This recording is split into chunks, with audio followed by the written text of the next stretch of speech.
Welcome to Real Estate 360 Live with Ryan Sloper, the trusted name in real estate radio. Now, here's Ryan Sloper.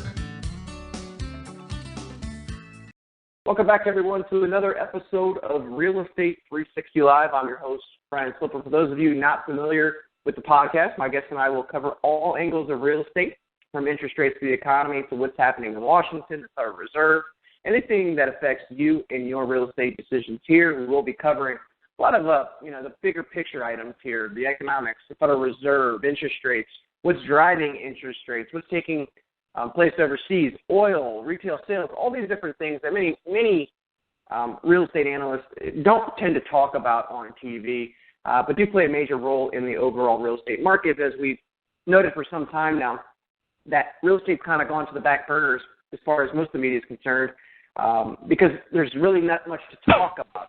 The only thing that you can continue to beat the drum on is that we have an extremely low interest rate environment, which is great. We got a low interest rate environment, we had oil prices coming down, but we're still not seeing the sales that one would think that we would have at these levels, mainly because, which we talk about, that the employment situation, we don't really have rising wages. People are losing their job at a very high clip. Skills are eroding, but yet they can continue to claim that, oh, look, we have, initial weekly claims that's much better than expected again this week.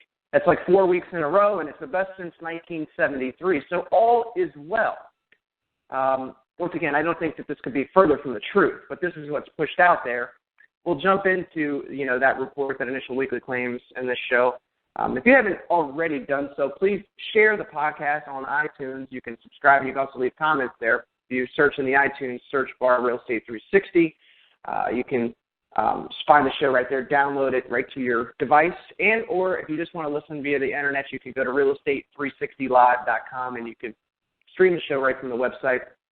On the right-hand side, there's an Ask a Question button for any questions or topics that you'd like us to cover on future episodes. Joining me on our panel, as he does each and every week, is Louis Camarosano. Louis is a former school teacher, former attorney, and a former general manager of a major real estate portal. Is often cited in the media as a real estate industry expert. He's been cited in Forbes, Wall Street Journal, U.S. News, MSN, CNN, NBC, and numerous others. Louis, how are you doing today? Doing just grand, Ryan. How are you? I'm doing well, sir. Great to have you back on as always. And we left off, last week we were, really beating it into the ground about the employment situation and how everybody is convinced that things are turning the corner. Yet the numbers don't really show that, but they're convincing themselves that we're turning the corner. I thought we would start the top of the show here talking about, obviously, the initial weekly claims which came out yesterday. Came out much better than expected at 264,000 versus 275,000, which I believe this was about the fourth straight week of better numbers. And, they're saying that it's hit its second lowest level since 1973. So they're once again pulling in this historical data. So in the last 40 years, it's the second lowest level to give it the appearance that this is something that we should be having a party over, right? We should definitely be having a party because it's the second lowest level since 1973, with probably skewed, inaccurate numbers that are being presented by, an entity that I think is notorious for just pushing out whatever information they want. I don't really think that this is accurate data at all. I don't think much of the data that's given in any of these economic reports is really true and accurate. A lot of they're distorted. You and I often talk, Louis, that you can't put much stock in them. Now, we get the question, why do we talk about them? Well, we have to talk about them because this is what everybody sees. This is what Wall Street is driven by. Wall Street is driven by these economic reports. Wall Street is driven by what the Federal Reserve says and does at this point. And so as long as not driven by profits. No, it's not. And as long as that continues to be the trend, we have to talk about it because you need to know what's going on so you can hopefully make more informed decisions, whether it's about, just the basic economics of your family or you trying to buy a house. We'll explain to you how these things break down with mortgage interest rates and oil and the whole nine yards. But, Louis, once we get your initial thoughts on this initial weekly claims number, obviously coming in hotter than expectations, and what it means to you, as I know it doesn't mean much to me. Okay. Well, we said for years now that initial jobless claims has always been misinterpreted and highly touted as being indicative, if it's lower, of a strong job market and more hiring. And it's not true. As the labor market shrinks, you're going to have fewer initial jobless claims because you have fewer people left to fire. We've been saying that for years. A lot of commentators are now picking up on that point. But the mainstream media is still using the lower initial jobless claims as some indication that it means the job recovery is healthy, and it's not, because we see, even though we've had job growth, although we did not have it in March, with very poor job numbers, they were revised downward, but the February numbers are revised downward. The March numbers were shown as being good. Now, I think it's March and April. Yes, March was bad. April showed the 200,000 gain in jobs, 200,000 plus, and then March showed only 86. But they never go behind what type of jobs those are and who they're going to. And as we've pointed out, the trend has been since the end of the recession in 2009, most of those jobs are part-time, and most of them are going to people 55 years and older, and the people in the prime working years are not getting tremendous job growth. In fact, the labor participation rate in the people in the prime working years is declining. So they view those numbers, both the initial jobless claims declining and any type of increase in the non-farm payroll number, as somehow indicative of a healthy labor market. Now, they use the labor market as the shining example, as evidence of the recovery. Remember, we called it a three-legged stool. It's the labor market, the stock market, and the real estate market. All other data in the last 6 to 8 months, and even in the last 3 to 5 years, has not been good. And in fact, the last 6 to 8 months, almost all the economic data that's come out has been below expectation and has indicated a declining U.S. economy. Yet, they've got two legs of the stool left. As you mentioned at the top of the show, real estate, there's not much to talk about. You can't point to real estate as a shining example of an economic recovery unless you're in San Francisco, and then it's a shining example of a bubble. Because the sales are not there, price acceleration has slowed down, so you really can't say the real estate market is indicative of a healthy recovery. Stock market, you can, hitting all-time highs despite the bad economic data. But the one that they really strain on, Ryan, is the labor market, to try to convince us that the labor market is indeed improving. In fact, Reuters came out yesterday, and they reported the initial jobless claim, of course, in the first week, was the number of Americans filing new claims for unemployment benefits fell last week to a near 15-year low. And this is the part they have to throw in the first sentence, indicating the job market was on solid footing. So they will never, ever say the economy is not on a sound footing. In fact, we go back a day earlier when the retail sales number came out. Remember, retail sales are 70% of the U.S. GDP. We're a spending economy, not a producing one, but be that as it may, if they want the GDP to rise and they want to say there's a good economy, they want to see people spending. Well, people didn't spend, and we've had declining and flat retail spending through the Christmas season, through January, through February, through March, and they were blaming that all on the weather and whatever else they can invent why the sales were down. But, of course, come April, come May, when the weather warms up, people will flock to the malls. They'll take that gas savings from the lower gas prices, and they'll head out and they'll start buying. Well, they didn't. They did not spend in April. The sales number was, I think, a 0.1. Not much of an increase at all. But what does AP say? Economists say sales should improve once strong job growth fuels an acceleration in wage growth. Now, that's not reporting. That's not a fact. It's not even a fact. It's an opinion and a projection. They don't. Yeah. They finally changed it to many economists, but the original AP article still says economists say, as if this is what's going to happen. It will improve once strong job growth. Right there, strong job growth. They're assuming that this is strong job growth that we're getting. 86,000 jobs in March, 200,000 jobs in April. That's not strong job growth. Even the numbers, the top-line numbers, are not strong. Nevertheless, you look behind them and you realize what kind of jobs there are and who they go to. So they say, economists say sales should improve once strong job growth, which doesn't exist, fuels an acceleration in wage growth.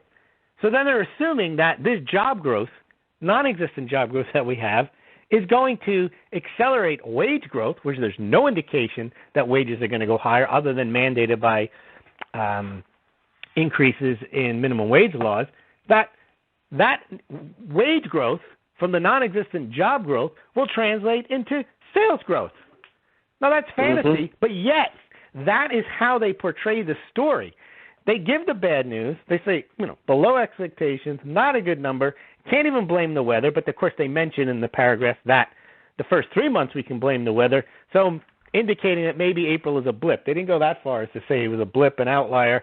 They didn't blame it on anything. They just said it just hasn't happened yet. We're now talking about, Ryan, here it comes, Recovery Summer 6, right? Back in 2010, they were talking about Recovery Summer. That's 2010. Every year, it never materializes. It doesn't stop them from releasing the sequel, though. They're now talking about this summer, things are going to be better. First quarter, well, we can explain that away because that's structural. That always happens in the first quarter. But for some reason, we always anticipate it to get better in the second half. Now, we did have a better second half last year, but most of that second half increase was because of a buildup in inventories, which are not building up now. We saw that. And also because of additional spending on Obamacare. You're not going to get that this summer. That doesn't stop them from saying recovery. They're not saying recovery summer, but that doesn't stop them from saying the economy will improve because economists say whatever nonsense they say that they say. And even the Fed, and we talked about this earlier before we got on the phone, they have yet to comment on these new numbers. They have still been saying up to last week, we talked about Charles Evans and Lockhart, the Atlanta Fed president, still predicting that the economy was going to get better in the second quarter. All these first quarter things are weather-related, port strike-related, transitory. They haven't yet to comment on why the April numbers that we've got so far are not good. Lockhart, Fed President Lockhart of Atlanta, who produced the Atlanta GDP Now, who came out with the right prediction on the first quarter, I think they thought it was going to be 0.2 or 0.3, and now everyone admits that's going to be revised downward. They're projecting now, their initial projection for Q2 GDP was 0.8. This week they revised it down to 0.7, but yet Lockhart is still saying, and his own Atlanta Fed GDP Now says that the second quarter is not going to be much better. But he's still saying publicly that it is. So my question back to you, Ryan, is when will the Fed admit, when will the media admit that there is no acceleration, there is no recovery, and in fact, Europe will probably outperform the U.S. economy this year, and really for one reason. The European Union is doing QE, and the United States is not. So the European Union is generating artificial gains, while the U.S. has shut theirs down and is only living off the fumes of their QE by reinvesting their proceeds from all the $4 trillion worth of bonds that they bought over the last 6 years. Yeah, well, they'll never truly admit that this isn't working. They'll blame it on something, because if they ever say that it's not working, then everybody's going to be like, oh, so you've been doing this for 6 years and you're finally admitting that. No, that's not going to happen, right? That will never happen. They'll blame it on one of these other factors that's outside. They'll say that's outside of their control. I thought it was interesting with the retail sales number. So, the way that these things are spun is ridiculous, but, the sales came in at 0.0 versus 0.2. But the March numbers were improved from 0.9 to 1.1. So what happens by you missing on the one level, but then getting a revision from the previous month, all of a sudden, basically, nobody pays attention to the new number. Right. And you can't blame March's weather anymore. If things are better in March than they are in April, what's the excuse? Right. Except what will happen is we'll then get to, May's number. May's number will come in weaker than expected, but then April's number will be revised up, and it'll do the same thing. So this is what takes place all the time. But what's interesting to me is some of the comments. Oh, by the way, they did that with the jobs number. They revised it down to 86, but they had to make sure that the April number was higher so that we could forget that the March number was so low. Of course. And it's the recency effect. So, when they always throw the data out that way. It's like, okay, here's the number, but then here's the month before. So don't worry about it. Or if the one before can't be revised higher, economists say that this will improve next month and in the coming months. Correct. The economists see the light at the end of the tunnel. Finally, it's coming. It's coming. Yes. Just based on some other invention. Right. Well, so one of the analysts, or a couple analysts, actually have this comments in regards to retail sales and why they're so disappointing. They actually believe that once the consumers are sure that gas prices are going to stay low and they're real and they're lasting, then they're going to begin to spend more. Why is this a joke? I mean, does anybody really believe that people are taking the savings on their gas, sticking it in a rainy day fund to spend later? No. Ryan, it's an offset against other higher expenses, as we've talked about, like higher rent, higher food, and high insurance costs. The fact that your gas prices are lower doesn't translate into some kind of windfall. It just means you're not hurting as much from the other expenses. And now gas prices are headed higher. Yeah, so even if they were thinking about saving that money and continuing to get the benefit, they'll realize that money that they've saved over the last few months on lower gas prices, they're going to have to spend on higher gas prices. They're grasping at straws. I mean, all over the place here. And you know what? They'll say and do anything to keep this bullish outlook that's been driving the stock market to epic highs, right? I mean, nobody can really look at where we're at with the stock market, with interest rates, with real estate, and say that we're moving in the right direction. Of course, those are great things. Low interest rate environment, have a high stock market. I mean, they're great things for people as far as the people that are invested. Their portfolios are going higher. If they can take out a mortgage, they can get a low interest rate on their mortgage. If they have a job, okay.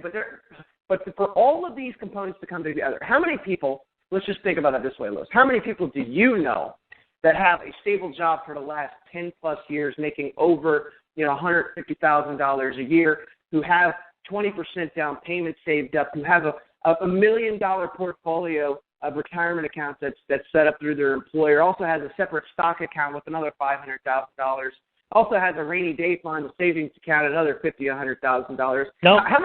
How many people does that when represent? You started it, I do know somebody who's had the same job for a long time, but that's about it. Right, but my point is that that's not enough, right? Like, it's not good enough for you to have just one of those things. They're acting as if everybody is in the position of the 1%. Well, maybe many of the people that you see on TV, the commentators, and many of the people that watch CNBC might have it. But and they have a vested interest in convincing everyone else that things are great because they're benefiting from this environment. If they were out there saying, we're benefiting from this environment, but everyone else is hurting, it'd be off at their heads. So instead they get up there and they say, we're benefiting, everyone's benefiting. Don't you like this? This is great. Well, we already know that 44% and if it's not, if you don't see it's great, it's coming. Recovery Summer 6. Buy your tickets now. But see, 44% of people in the United States right now are on some sort of entitlement program, right? Because they need them, not because they need them. Yeah, but not because things are doing great. Well, those people could care less about the stock market, though. Is more of my point. They don't have any money in the stock market. They don't have any money in the stock market. They don't really care to probably even have a job. They probably don't care about getting a mortgage. So all of this information that we talk about on a daily basis, almost 50% of the United States doesn't even care. Okay? Now, let's talk about another subset. We have another subset of 25 to 30% of people that bought years ago that are upside down in their house, underwater still, but yet everybody continues to tout that it's just a fantastic time for people to buy. Well, they want to believe that too, right? Yeah, they don't want to believe their home is worth less. No, they don't want to believe that they're upside down and would have to bring money to the table to get out of that transaction. They'd love to be able to go and buy another home at a low interest rate if they could. Of course. And the millennials too. They're still touting that, right? That the millennials, they want to buy houses, and so they keep putting out information about how millennials want to buy houses to give hope to the people who own houses that are underwater that somehow millennials are going to come and buy houses.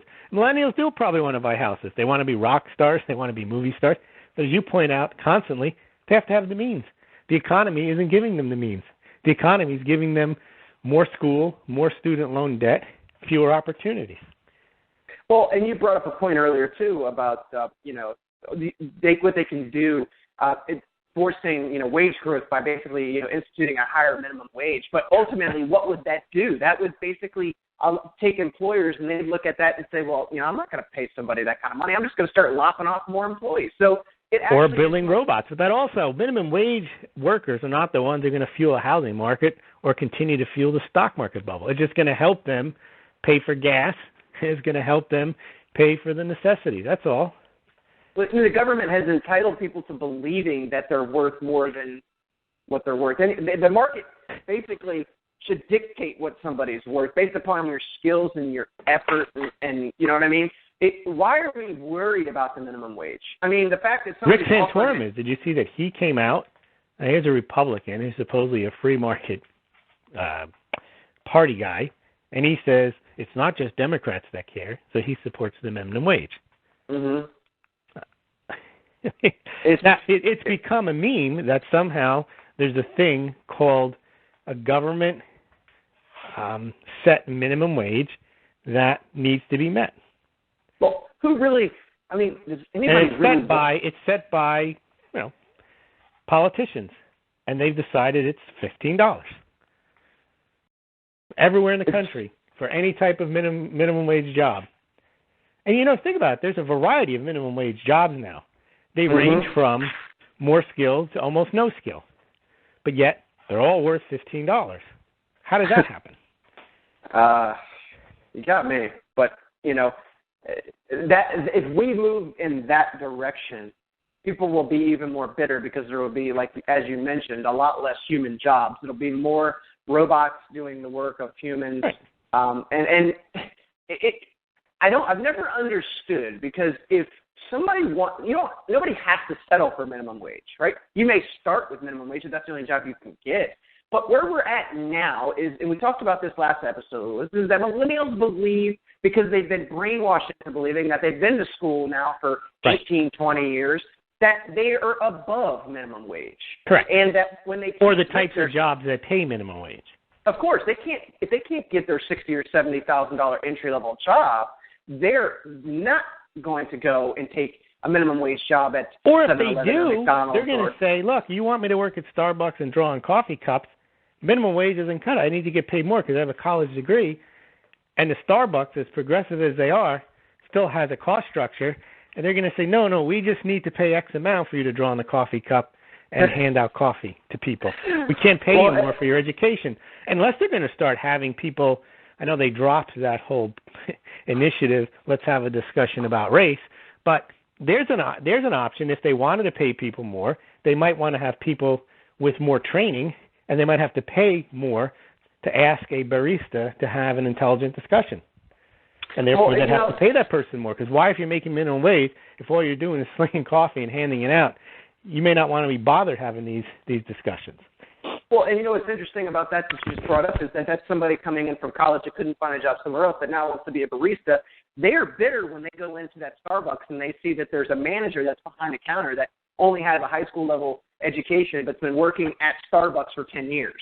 Right. He's doing well. He enjoys his job. He's well settled. He has job security, or she has job security. And here's the person who went to college, has all this debt, and this person is telling them what to do, when to be at work, when they can't be at work, and so on. Yeah, and he's looking at. And then the customers are coming in, and many of them may be coming in off a job that doesn't pay as much, it pays more than they're getting, but is not a job that they would take. It's not a college job, but they're still in Starbucks, and they're serving them. And it's to me, nobody has to take any of these jobs. That's always been my contention. That you can do whatever you want.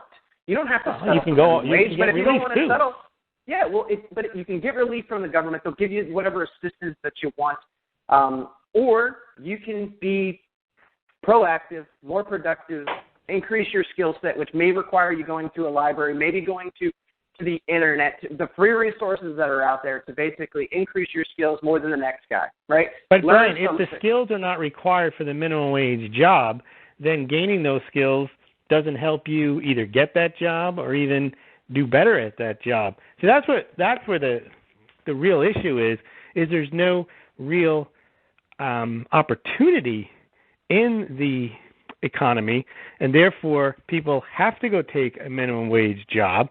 So even if they go to get more school, even they get more educated, if all the good jobs are gone and the only jobs are minimum wage, that's why they're stuck asking for more money in the minimum wage, because what are they going to do otherwise? It's not like, well, you can go work at Target and get paid less than Walmart. That's about your only option. Or you can go to Home Depot and get the same thing. Those are where the jobs are. The part-time grocery, that's, if you look at the jobs, they're in bartending, they're in service, they're in healthcare. They're not in industrial production. They were in the shale oil. That was a bit of a bright spot. Those jobs are gone. They're not in, and in fact, the ones that are in engineering, computing, they go to foreigners.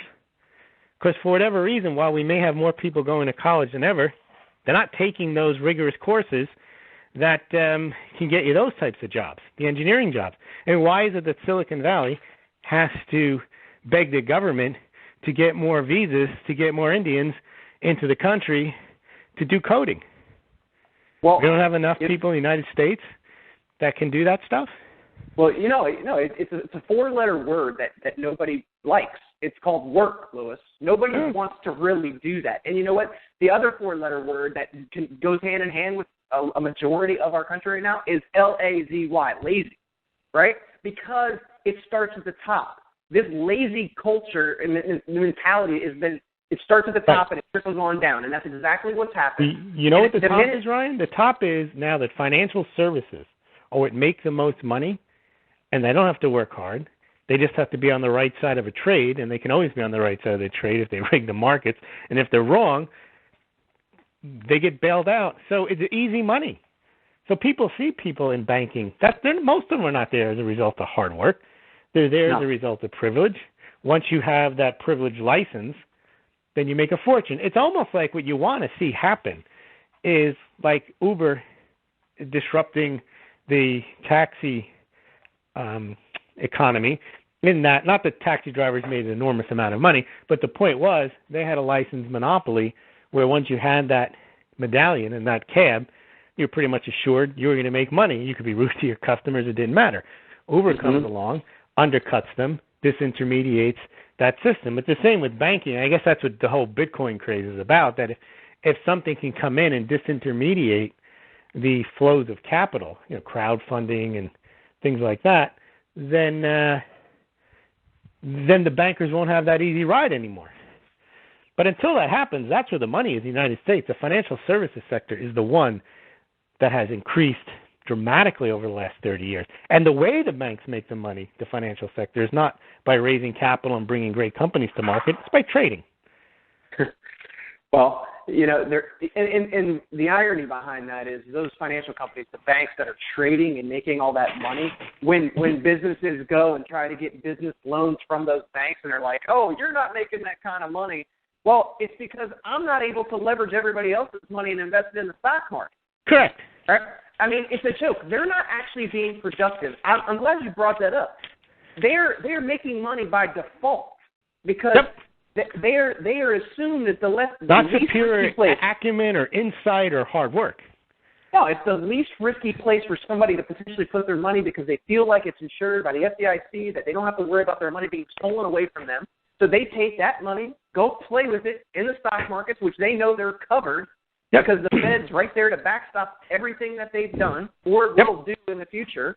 And who's the one? Did we get to share in any of those profits? Nope. Hell no. Hell no. And in fact, when they screw up and a fine has to be paid, does it come back to you or me? Nope. Of course it. Well, it could. But it doesn't. It doesn't go to reduce the deficit. It goes into the agency that managed to levy the fine and collect it. And the individuals that were responsible for getting that fine, they probably get a bonus that year. Whatever department in the United States they might be in. It's pretty crazy when you do think about it. I talk with business owners pretty much on a daily basis, and they all tell me the same thing. You ask how business is going, everybody pretty much gives you the same stock answer. Oh, it's picking up a little bit in the spring, which is seasonal. I can see the seasonalities with these things. And DC metro area right now, like the real estate market is relatively on fire at certain price points, as I mentioned. But just because certain price points are on fire does not mean that the real estate market is booming as a whole. And see, I think that this is where analysts and reporters extrapolate what they want from it. They don't continue to dig deeper. Everything is just on the surface of what they see. You know what I mean? They reach out to a local agent and say, you know what, I've been so busy, my listings are selling in 2 days, getting multiple offer situations, and they assume that that's indicative that the real estate market is booming. Well, if you called an agent in every city across the United States, you'd get a different answer, right? So typically what we talk about on the show is more of the national information here. Right. But you would have to get very specific to the markets, and you brought it up, San Francisco, New York, DC Metro. There are some bright spots throughout the country, guys, but mainly the reason why that's the case is where are all the jobs? Where's the money? Where are the big banks? Where do those guys reside? Chicago, right? New York, San Francisco, D.C. We start talking about these major metropolitan areas, and of course things are going to be better. They're going to be the highlights, okay? They're going to be the highlights for the rest of the country. And that's where the media is, and the people that report on the economy, they're there too. So all they see around them is all their other rich friends, and they're doing well, and they assume that, hey, they know their own world. They figure it applies to everyone else. Of course, but you're out in South Dakota, and you read the same information potentially that somebody else is reading in D.C. It's a different environment there. There's not the same job market there. There's not the same wage there. I mean, there's so many things, and we don't. Well, here's the thing, Ryan. You make a good point. A job in Alabama, if they have Starbucks there, and you're making $15 an hour, there's no complaint. See, you can live pretty well there. But if you're in New York City and people around you are making hundreds of thousands of dollars and rents are for a one-bedroom studio $2,000-$3,000, well, $15 isn't going to help you at all. So of course you're going to be lobbying for a higher wage because you can't live in New York City on that, but you can live on it in Alabama and other places in the U.S. Yeah. In New York, if you were a barista in New York City, you'd have to live like in upper New York somewhere in Buffalo and drive down to New York City to go to work because there's no way you could afford to live there. Well, there was an article, I don't know, one of these alternative media guys put together a nice little summary of what's happening in San Francisco. People are basically renting beds in houses, but not like in a flop house situation. They're paying like, a 2,700 square foot house. They rent out 20 beds, and you pay $1,800 or something ridiculous like that just to live in the house. But you only have a bed. You don't have a bedroom. You may be on a bunk bed. I mean, you can't even afford that on a barista salary. And you're not even in San Francisco. I think in the story, you were across the bay, 35-minute BART ride. That just shows how skewed things are and how unrealistic this economy has got with Silicon Valley stocks trading at 100 times sales and millions of times earnings. They don't have any because the stock market is rising. These companies have IPO money. They're hiring people. They're paying them ridiculous money. They're giving them options. These options are vesting. They're selling the options. They're making a fortune, but the company isn't making a dime. That can't last. And this is only in specific areas of the country. It's not like the whole country is engaging in this wonderful 1920s style boom. It's only in selected pockets of the country. And everywhere else, it's a real economy, and it's a slowdown, and it's a recession. Some say it's a depression outside of those select areas. San Francisco, New York, Boston, Washington, D.C. Metro. Yeah, and we talk about this all the time. The fact that the Fed continues to kick the can down the road is the term that we always use. It's going to make it much worse when everything finally does hit the fan. Going on longer and longer. Prices are going higher and higher in the real estate, higher and higher in the stock market. They're going to collapse from a higher level. And so you asked me earlier, okay, well, when is the Fed going to acknowledge? They're not going to, but I think that it could be after the next presidential election is when they start to make their next move, which we said could be coined the term like QE infinity or something. Well, wait a minute, Ryan. Maybe they don't have to actually admit anything. If things collapse on their watch, meaning they don't manage to keep the game going. Let's say they even try to raise interest rates and they do. Well, if they create the collapse by already creating the environment for which the collapse would happen by keeping interest rates low for so long and doing 6 years of QE, if they now raise rates and everything collapses, well, now what are they going to do? They have to do QE. Mm-hmm. They never have to admit anything. They just have to say that, tough times, emergency times require emergency measures. And by the way, QE isn't an emergency measure. It's what we normally do anytime we have a little problem. But this is a big emergency. So the QE has to be even bigger. But they never have to say that we need to help the economy. They're going to say this was unforeseen.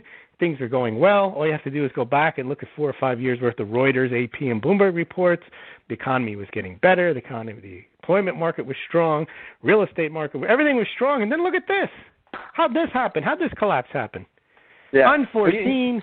But now, like Ben Bernanke said, the courage to act, we can institute an even bigger QE program.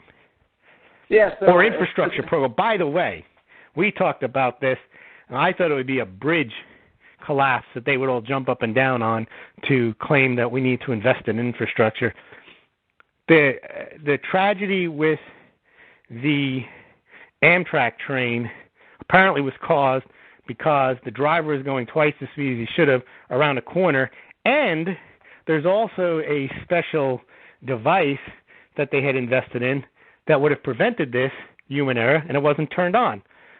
That doesn't stop the people clamoring for government spending and infrastructure, for saying, see what happens when you don't invest in infrastructure, you get train crashes, and now all the articles are coming out, all the mainstream media is talking about why we need spending on infrastructure. And they're taking advantage of a tragedy to talk about why we need to spend more to stimulate the economy. And instead of talking about what a tragedy it is, and trying to get some justice if indeed the driver is at fault. No, they want to make it into a national conversation about how we need to invest in our infrastructure, and somebody is preventing it. And if fiscal policy won't do it, if the Congress won't spend the money, guess who will? Monetary policy to the rescue. The Federal Reserve, the Treasury will issue them, and the Fed will buy the infrastructure bonds. Some nonsense like that. It's all pretty much predictable how these things are going to play out. No, yeah, the storyline has already been written. It's just a matter of where we're kind of guessing as to how it's going to play out.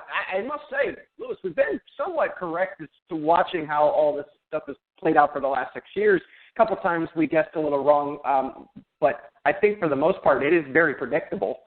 We've guessed wrong in how long they've been able to keep this going and what impact that might have on some of the markets, but they've been very resilient in keeping it all together. Well, they have, and, it's really uncharted territory, right? So we're thinking that at some point this, just has to collapse, and it's going on and on. Interesting, I know that you're a big gold proponent, Lewis, and Ray Dalio, I don't know, for those of you not familiar, Bridgewater, I believe his portfolio is like $150 billion, came out the other day, and he was like, if you don't own gold, you know neither history nor economics. And I think what he's pointing to is exactly what we talk about all the time, Lewis, is that at some point the train's coming off the tracks. Right. If you need a currency, if you need to know that your money is there, putting it in the bank is not the place to put it. Putting it in an insured, allocated, vaulted account outside the banking system is where you know the money will be. You can't put the money under your mattress. It could get stolen. You can't put the money in a bank safe deposit box. It could be a bank holiday. If you keep cash in an account and there's a systemic banking failure, you won't get it.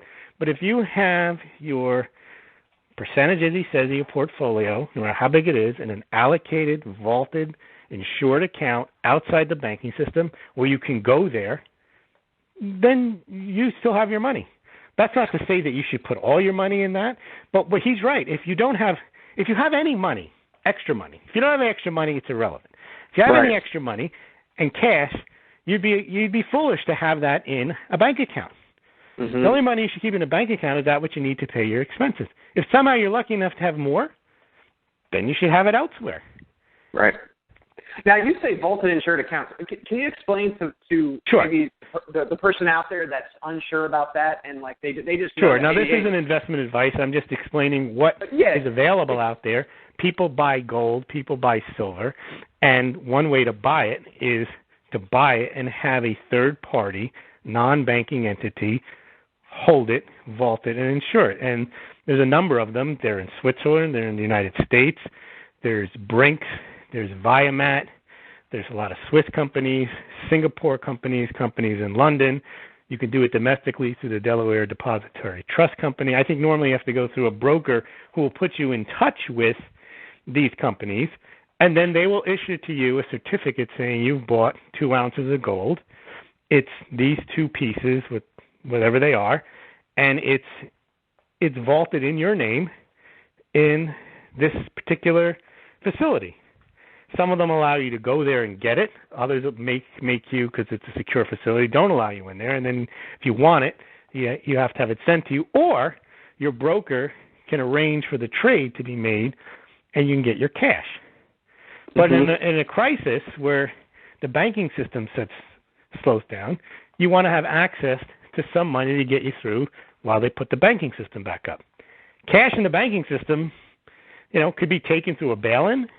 Cash in the banking system can be lost because there's not enough FDIC insurance. So he's right. This guy, DeLillo is his name, or the hedge fund, one of the largest hedge fund managers. Yeah. That if you have extra money, and he's saying rich people that have this extra money, they know better. They're not looking for price appreciation. That's what people don't realize. The people that got involved in gold and silver in the 2011, 2010, they were there for price appreciation. They were looking at it as if it was just another stock. They were buying SLV and GLD, and that's fine if you think gold or silver is going to go higher or lower. My view is there's plenty of stocks that go higher and lower. You don't have to be messing around with SLV and GLD EFTs. The only reason you have physical gold and silver, I think, is insurance. And insurance isn't kept at home.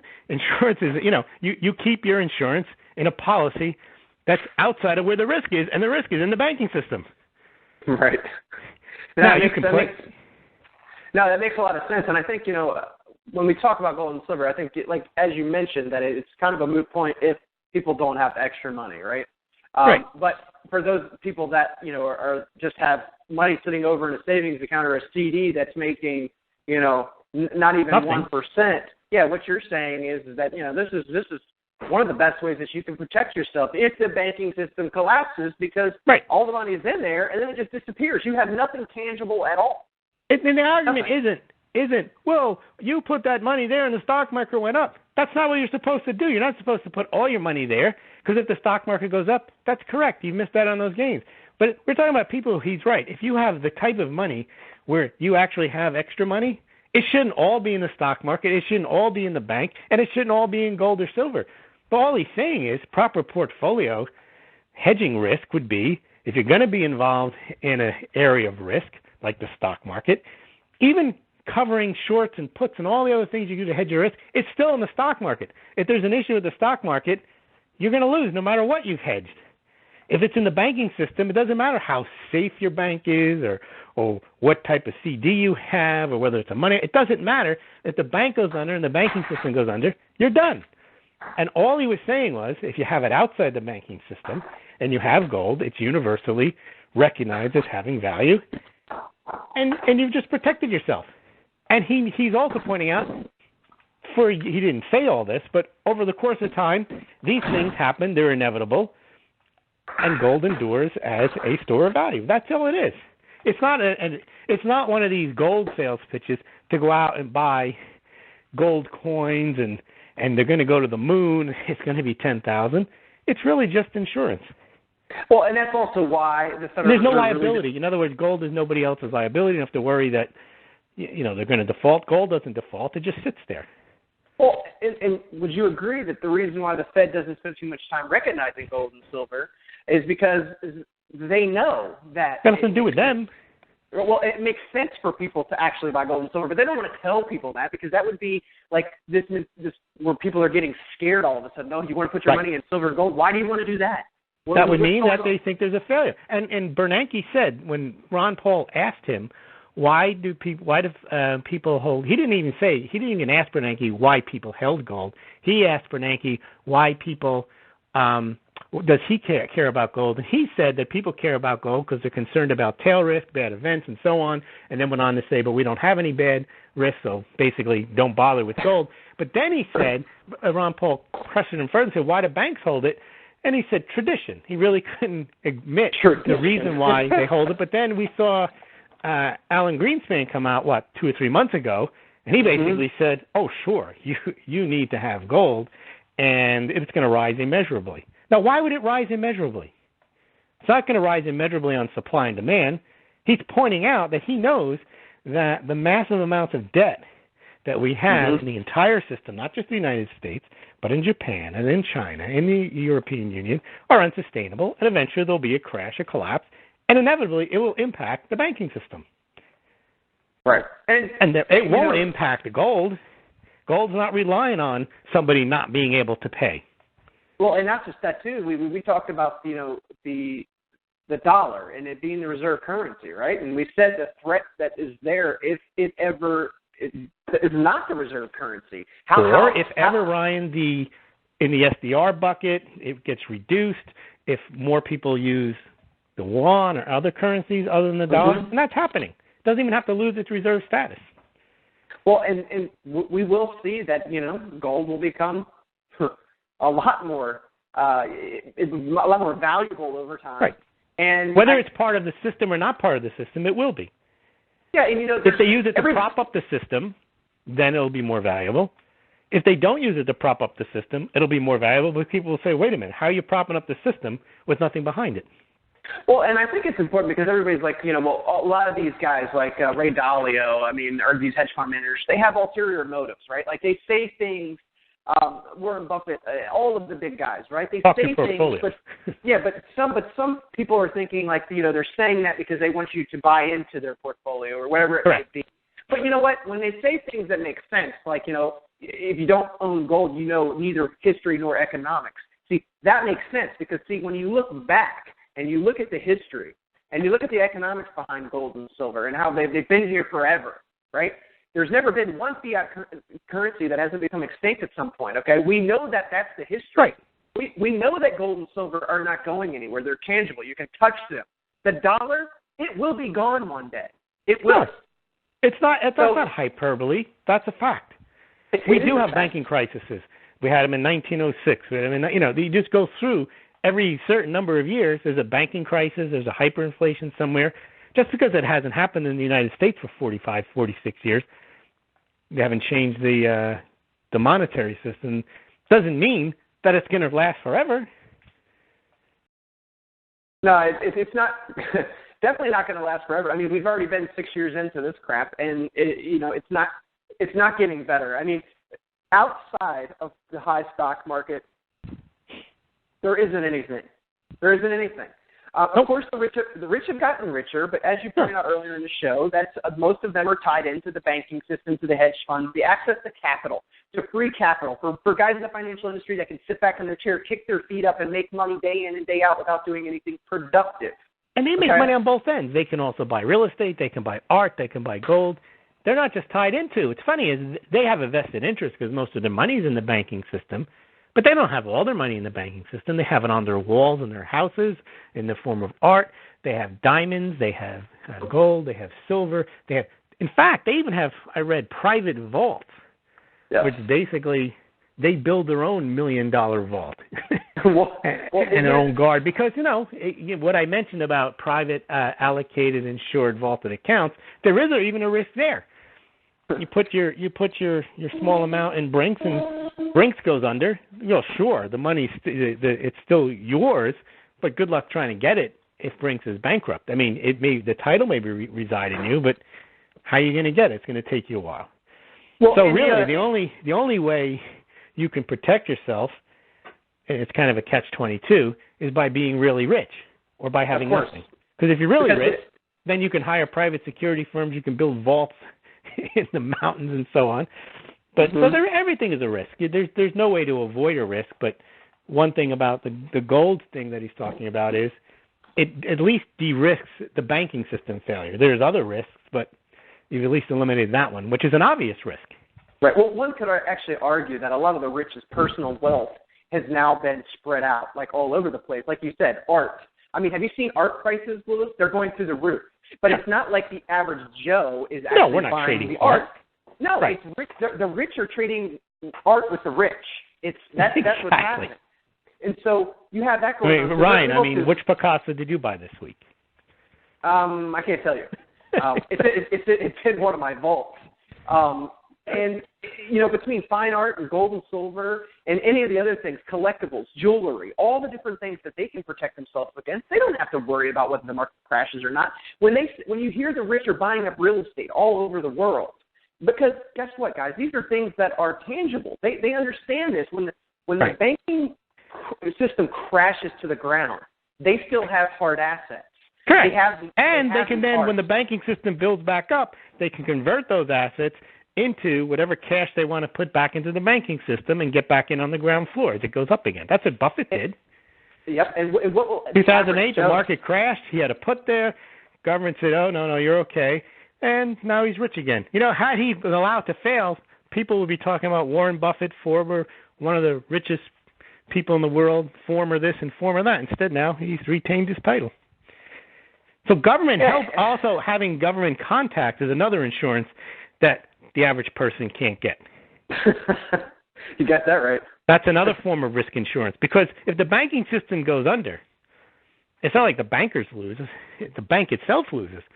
But you don't think that the people like Jamie Dimon and the rest of them have all their money in J.P. Morgan stock or in the J.P. Morgan bank? Oh, well, it also helps to have buddies on the Federal Reserve. That's right. They own the Federal Reserve. But it's a good old boys club, right? And that's the way it's always worked. But I think this kind of just highlights, though, that there's huge disparity between the rich and everybody else, right? Yep. You have more options if you're rich. Yeah, you have every option essentially, as you mentioned, and there's whatever you can buy, you have. So, is it any coincidence that when we're talking real estate in San Francisco, New York, and D.C., that the sales would be booming there? Of course not. Right. They're not buying homes in Birmingham, Alabama for investment. Well, they may be, but they well, no. They may be if they're buying in bulk, but they're not buying they're buying the trophy home hundreds of acres. Yeah. Somewhere in Mississippi or somewhere in the suburbs of Kentucky. No, but they're also when they make plays on things like that in these areas, these rural areas, they buy up hundreds or thousands of acres because they understand the long-term play.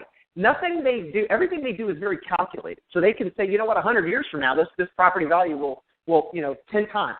So they're always making decisions because they have so much money that they can afford to wait. Most people can't afford to wait. And that's where when we start talking about the real estate market and people buying real estate and everybody using it as an investment to make money, well, guess what? You can do that.